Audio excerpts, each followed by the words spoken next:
Hi, John Dwyer here from the Institute of Wow, and who am I and what is the Institute of Wow? We are a marketing advisory service providing ideas for what we call incentive-based marketing to lots of business owners.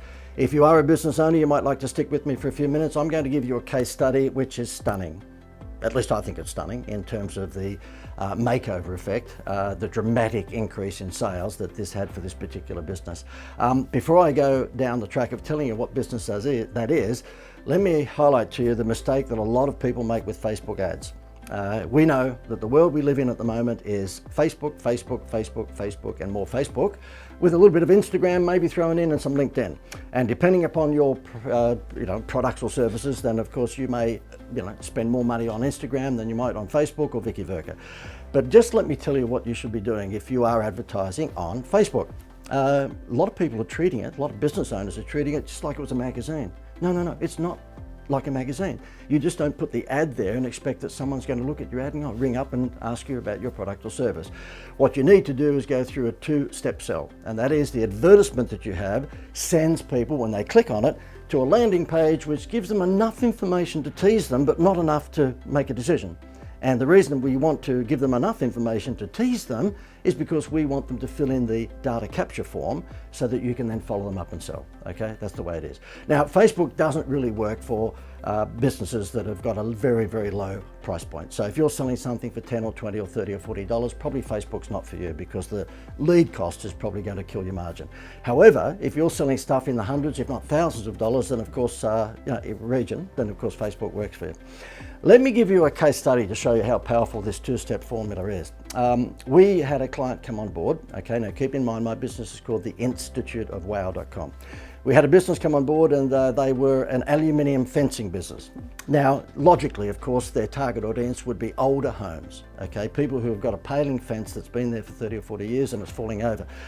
And the guy came onto my consult program and he said, "Oh look, JD, that face page doesn't work." I said, no, it's Facebook. Oh, whatever they call it, that fandangled new thing, it just doesn't work, because we put ads on face page. No, it's Facebook, Charlie. It doesn't work. And we put out letterbox brochures in the older homes area, so he was at least targeting the older homes, but nothing was working. Well, I looked at his brochure and I looked at his ad. Oh gosh! And I just said to him, "Look, why don't you just give up and go and get a job?" No, I didn't. I do insult people like that from time to time. You can see it on your screen right now. This is what he had on Facebook, and as you'll see, it's just a picture of an aluminium fence. So what did he fall into? What trap did he fall into? He fell into the trap of highlighting the features. No one gives a crap about your features. It's all about the benefits. If we worried about the features, then Jenny Craig would be showing a picture of a bowl of rice on all of her weight loss ads, okay? But she doesn't. She shows before and after. And that's what you have to understand, that if you are in the transformation business, you've got to be able to showcase to people what you can deliver in terms of your David Copperfield magic. Now, yes, Facebook do have some rules with before and after photographs, but you can get around that if you're clever. Okay, now in this instance, let me bring back the ad again. You'll see that Facebook ad is very, very bland, to say the least. In fact, it's awful. Okay, he was showing a picture of an aluminium fence. So I said to him, "Look, do you want to get out of the way and we'll fix this for you?" He said, "Yes, please." And what we did is that we targeted, yes, the older suburbs in this particular area of New South Wales, and we came out with this ad. Now have a look what we've done there. We're actually running now, or we ran then, the ugliest back fence in Australia contest, because what we were wanting to do is to flush out leads for him of people who were in an older home with an old crappy fence that was falling over.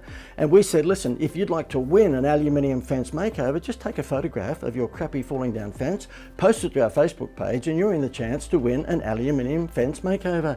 Guess what happened? He got 2 years worth of leads in 3 days. We spent $704 on Facebook for him in 3 days, and he got 2 years worth of leads. Rang me up and said, "Please stop the advertising campaign on Facebook. We can't take any more." Now, is it a clever idea to, flush out people who've got a crappy fence by saying, "Would you like to win a good fence?" Yes, it is. And, we've not just done it with fences, we've done it with lots of other businesses since then, because what we're doing is getting the prospects to glow in the dark. The people with a crappy fence are the people who are going to want a good one. And of course, when they actually enter the contest and provide all their details, and the contest finishes in a week's time, guess what? we contact them, or not we, but the aluminium fence guy contacts them and says, look, you didn't win, but obviously you've got a terrible fence. Let us quote on how we can fix that for you. I mean, it's just a database from heaven. Another quick one was a kitchen company. It was a kitchen renovation company, and we did the same thing. Okay, we said, look, take well, actually, we didn't do exactly the same thing in terms of take a photo of your crappy kitchen. We could have done that. In this occasion, you'll see on your screen at the moment, there's an A and B photo. And we've said, listen, we're a kitchen renovation company. We've got lots of new designs coming out, but we want to find out which one was probably the most popular. So can you just simply, vote on click the ad, and for the chance to win a kitchen makeover, just vote for kitchen A or kitchen B in terms of your favorite design.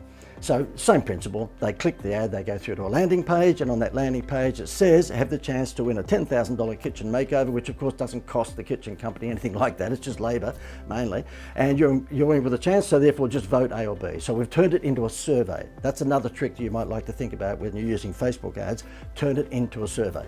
The reaction from that was exactly the same. I think it wasn't quite 2 years worth of leads in 3 days. I think it was something like 6 months worth of leads in the first week, okay? We're talking about a considerably bigger ticket price there, so therefore it was proportionate in terms of its reaction, or the reaction they got to the aluminium fence guy. But I think you'd be pretty happy as a business owner if you end up getting 6 months worth of leads in the space of a week with Facebook ads. In that instance, I think we spent something like $900 and something over that week, and he had 6 months worth of leads. Now, if he's selling kitchen makeovers, which probably are between $5 and $10 grand each, I think he's pretty happy to get 6 months worth of leads for $900. So there you have it, okay? It's all about making sure that if you're going to use Facebook, you use a tease mentality, a problem solution mentality, get them to click on the ad, go through to a landing page, collect their data, and then remarket to them there. By the way, one thing I have to say to you, if you're interested in what we call incentive-based marketing, and that is providing people with a Happy Meal toy to buy your products or services, then you might like to click the link above or below me here, because what we'll do is show you how you can actually use Facebook very, very powerfully, or Instagram or LinkedIn, but let's just say Facebook as being one example, to drive traffic to a landing page, because you are offering people, wait for it, a free holiday. Can you imagine offering people a free Aussie holiday at the moment in return for basically buying something from you? If you want to know how that works, then click the link above or below me or beside me, wherever it is here, and you'll be taken through to a page which will show you how to run what we think is probably the most potent Happy Meal toy that any business in Australia could run at the moment. So thank you for watching. Hopefully the Facebook tips were of assistance, and hopefully you'll click the link above or below me here and you'll see exactly how you can run a pretty powerful incentive-based promotion.